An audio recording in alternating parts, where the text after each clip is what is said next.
If we could have a little bit of silence, please, for Mr. Ford to introduce himself. Well, thank you very much. Thank you for inviting me here today. Good afternoon, ladies and gentlemen. My name is Rob Ford. I've been a councillor for 10 years, representing Etobicoke North. I'm the son of the late Doug Ford, former MPP for Kingsway Humber. I have run my father's printing company. We started off in 1962, Deco labels and tags. 20 years ago, we had one plant, 50 employees. Now we expanded to Chicago, New Jersey, and employ over 250 people. I can assure you of one thing. City Hall has a major spending problem, not a revenue problem. I want to abolish the $60 car registration tax. I want to abolish the land transfer tax. I'd like to reduce council from 44 to 22 because in the City of Toronto we have 22 MPs or federal representatives. We have 22 MPPs or provincial representatives. We have 22 public school board trustees. And we have 12 Catholic school board trustees. Why do we need all this duplication and waste of having 22 extra city councillors? I think we should have 22 MPs, 22 MPPs, 22 city councillors, and 22 school board trustees and 12 Catholic board trustees. And I will assure you that customer service will be number one. And when you call City Hall, I'll guarantee within 2 days you will have a phone call back and your email is responded to with an answer for whatever you're requesting. Thank you very much. Thank you, Mr. Ford.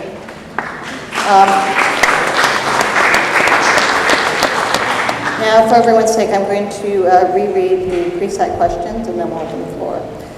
Now, as you know, Mr. Ford, the province of Ontario is in the process of implementing 5 accessibility standards under the Accessibility for Ontarians with Disability Act. Although only the customer service standard has been passed into law as of this date, these new requirements are going to significantly impact the way in which organizations operate and deliver services to the public. With Toronto being the 6th largest public sector organization in the country, this city is in a position to become a role model and leader on issues of accessibility and inclusion. Above and beyond the legal accessibility requirements, what will you do to create a culture of inclusion within the City of Toronto staff, its agencies, boards, and commissions, for example, the TTC, police services, and the many other city services that are operating? Well, I had the experience of being in a wheelchair about 6 months ago at a city council meeting, and I spent all day, and I really wish all my council colleagues would experience that. It was extremely challenging. City Hall is not wheelchair accessible, and I wish I could force all my colleagues to spend a day, like I said, but I can't. All I can do when I'm there, and if I am there, ask them to. And I assure you that public transit should be accessible. Subway stations, some aren't. Some buildings aren't. I have a building at Roy York and La Rose. I went into the owner and said, can you put a wheelchair lift there? He says, well, I don't have to. I said, I know you don't have to, but I think the only proper thing is to do what's right for the community. And instead of forcing him by law and threatening him, I sat there, talked to him, and within 6 months, he has put it in. So I can do everything possible to make sure that the buildings are accessible and the people are responding to your request.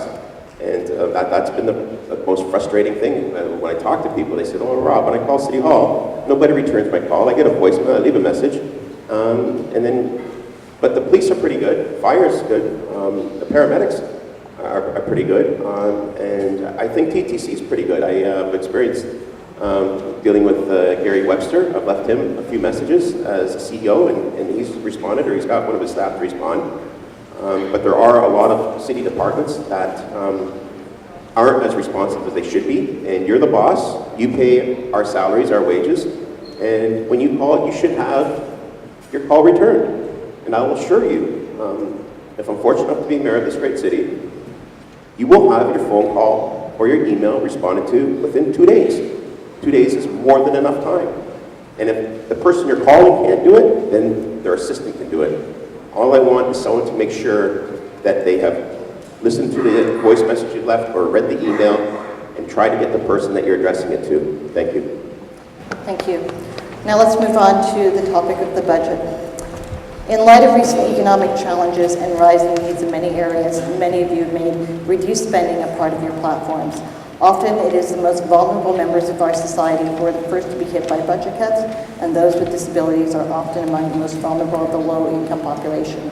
How will you ensure that people with disabilities are protected when budgets are developed and implemented?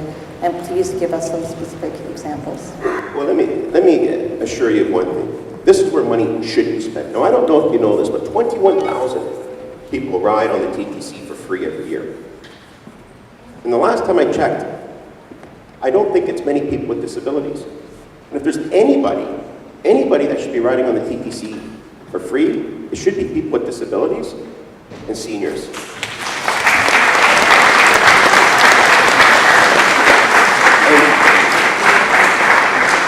And I'd love to sit here and be able to promise you that, but what I'm going to do is, the first people that should be leading by example are councillors. Councillors make $100,000 a year, yet they get to ride on the TTC for free. I think that's absolutely wrong. I've tried to reduce that every year. I've tried to get rid of it.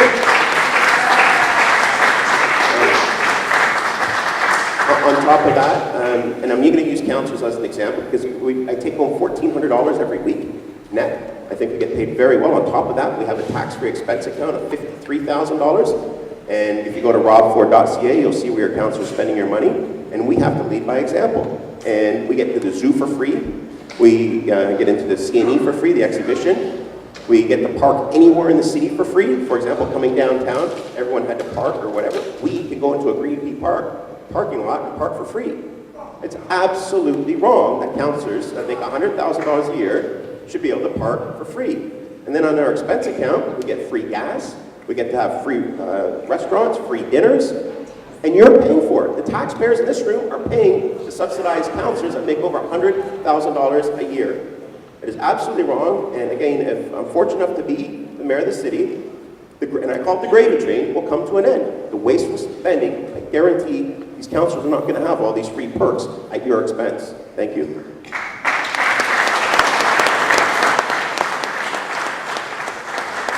Thank you, Mr. Ford. Now, people with disabilities make up over 15% of Canada's population, a figure that will increase over time as our population ages. Canadians with disabilities are more than twice as likely to live in poverty than other Canadians. This reality means that the disabled often experience great difficulty in securing and maintaining safe and affordable housing. The most recent data available indicates there are 5,454 households with special needs on the waiting list for affordable housing in Toronto. It can take a number of years to get housing through this process.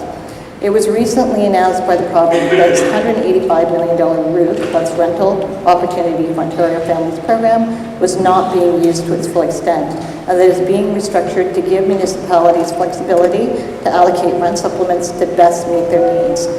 Toronto's share of the reallocated money is projected to be $21.6 million. What portion of this $21.6 million will you, as mayor, make available to ensure accessible and/or supportive housing for people with physical, developmental, and mental health disabilities, and how will you do this? Well, what I want to do, instead of waiting for more government housing to be built, last year I think we only built 1,000 units. As you know, there's 70,000 people is on the waiting list to get into housing, plus many people with disabilities. Why don't we subsidize their rent and move them into the private landlords right now? Depending on who you talk to and what report you read, there's between 20 and 40,000 empty units. Every apartment building you drive by, and coming down here today, there was bachelor, 1 bedroom, 2 bedroom for rent. The owners of the buildings are saying, here, we'll give you free parking, we'll give you 1 month free rent. They really, really want tenants. And with the low interest rates, as you know, people now are buying condos and they're not renting. So why not take the money that we're going to use in building affordable housing or subsidized housing, and let's start subsidizing the rent and get people off that waiting list immediately. And I think that's a viable solution. There is money available. The landlords will bend over backwards to take you in, and they will give you a month free, or they'll give you free parking, or they'll give you free whatever you need, just so they have tenants, because you're not making money on an empty unit. And like I said, you can drive by anywhere, you'll see empty units in all apartments. And then above stores, there's many people have, these retail stores, above stores, there's those apartments, a lot of them are empty, and then many people have basement apartments. But they're not accessible, they're not wheelchair accessible. We have to make sure they're accessible. And I'm glad with the new law forcing buildings now, I supported that to make sure they're accessible. I wish we could go back and make it retroactive. Unfortunately, we can't. So, but we can ask. And a lot of the times it's how you approach people. If you approach them and say, here's a situation, can you please make your house or your building accessible? A lot of the times they will. Thank you. Thank you. Let's move on to the subject of recreation now.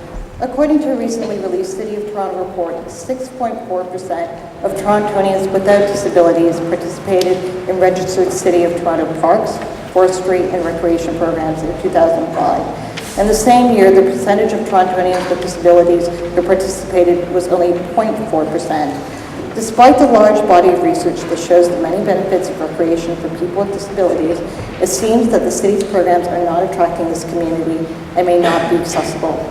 How will you ensure that parks, forestry, and recreation comes out with a realistic and economically viable plan to ensure that people with disabilities have equal access to recreational programs in their neighborhoods and do not have to travel long distances or encounter a limited selection of programs that can accommodate their needs? Well, being in politics for 10 years, I get a number of calls and requests about the problems that people have accessing our programs at Parks and Rec. I think the whole system has to be brought under review, and I can assure you as mayor, I'm going to sit down with the general manager, her name is Brenda Patterson, and the city manager, Joe Penichetti, and you. We're going to get the public that have disabilities to sit down, because we don't, being us three, but you do, and we want to hear from you what you need. And we're not doing enough public consultation with the people that it's affecting. We're sitting in some office boardroom around the table, but we're not bringing the people in that it's affecting. So we want to deal with the people that it's affecting. You're the expert in that field, not me, not Brenda Patterson, not Joe Penichetti.